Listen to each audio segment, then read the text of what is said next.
আগের একটা ভিডিওতে বলেছিলাম স্টুডেন্টসরা পরীক্ষা দিতে গিয়ে কী কী ভুল করে যার জন্য তাদের নাম্বার কাটা যায়।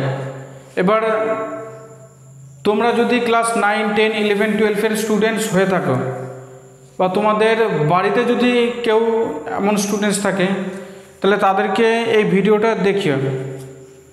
এই ভিডিওতে আমি বলবো যে স্টুডেন্টসরা পরীক্ষায় ফুল মার্কস কিভাবে তুলতে পারবে। একদম ন্যাচারাল পদ্ধতি বলবো, এগুলো ফলো করলে তোমাদের অবশ্যই লাভ হবে, একদম 100% গ্যারেন্টি। প্রথমে তোমরা প্রশ্ন কীভাবে সলভ করবে সেটা আমি বলে দিচ্ছি। তোমাদের পরীক্ষার প্রশ্নে ওপরে সিন তুলে দিয়ে থাকে, সেখান থেকে খুঁজে আনসার লিখতে হয়, তোমরা এটা জানো। এবার যেগুলো টিক মার্কের প্রশ্ন থাকে সেগুলোতে আন্দাজে টিক দেবে না, কনফার্ম জেনে নেবে, টেক্সট থেকে খুঁজে নেবে, তারপরে টিক দেবে। আশা করি যখন তোমরা পরীক্ষা দিতে যাও তার আগে টেক্সট বই ভালো করে পড়ে রাখো। এবার যেহেতু তোমাদের টেক্সট বই পড়া থাকে তাই এই প্রশ্নের লাইনটা খুঁজতে বেশি সময় লাগবে না, আর সঠিক উত্তরটাও তোমরা খুঁজে পেয়ে যাবে। তাই কনফার্ম জানবে, তারপরে টিক দেবে। এটা হলো টিক কী করে দেবে তার আনসার।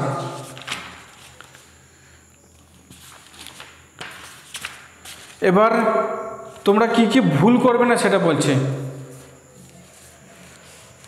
যদি আনসার লেখো আর সেই আনসারের মাঝে কোনো ব্যক্তির নাম লিখতে হয় তাহলে মনে রাখবে সে যেখানেই ওই নামটা লেখো না কেন ওই নামের প্রথম স্পেলিং বড় হাতের দিতে হবে। অনেক স্টুডেন্টস আমি দেখি যারা আনসার লিখতে লিখতে কোনো ব্যক্তির নামের শুরুতে স্মল লেটার দিয়ে দেয়, ওইখানে ওদের নাম্বার কাটা যায়, হাফ নাম্বার বা কখনো কখনো 1 নাম্বার কেটে দেয়।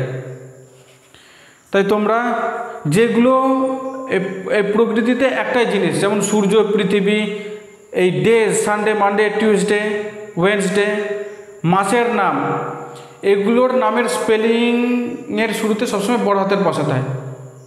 তাই সে যেখানেই লেখো না কেন শুরুতে বড় হাতের বসাবে, তাহলে নাম্বার কাটবে না।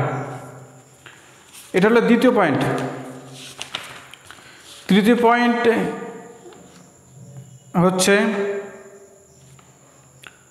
তোমরা ওই দুটো ভুল করবে না। আর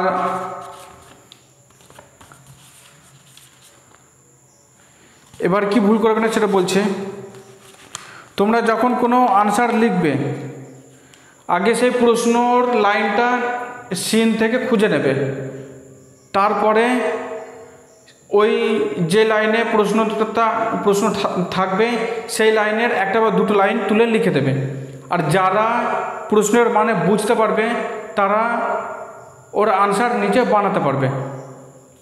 এবার আমি অনেক স্টুডেন্টস দেখেছি যে প্রশ্নের সঙ্গে কোনো মিল নেই, সেখান থেকে একটা বা দুটো লাইন তুলে উত্তরে লিখে দিল।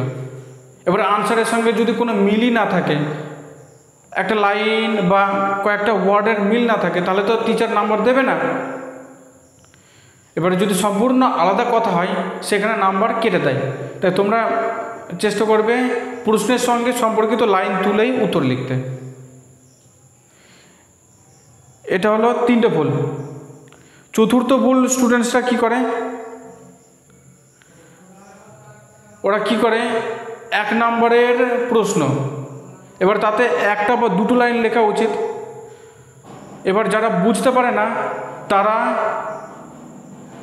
ওই যেখানে একটা লাইন থাকবে, যেখানে সিনের মধ্যে যেখান থেকে একটা লাইন তুলতে হবে সেই একটা লাইন বুঝতে পারবে না। এবার ওরা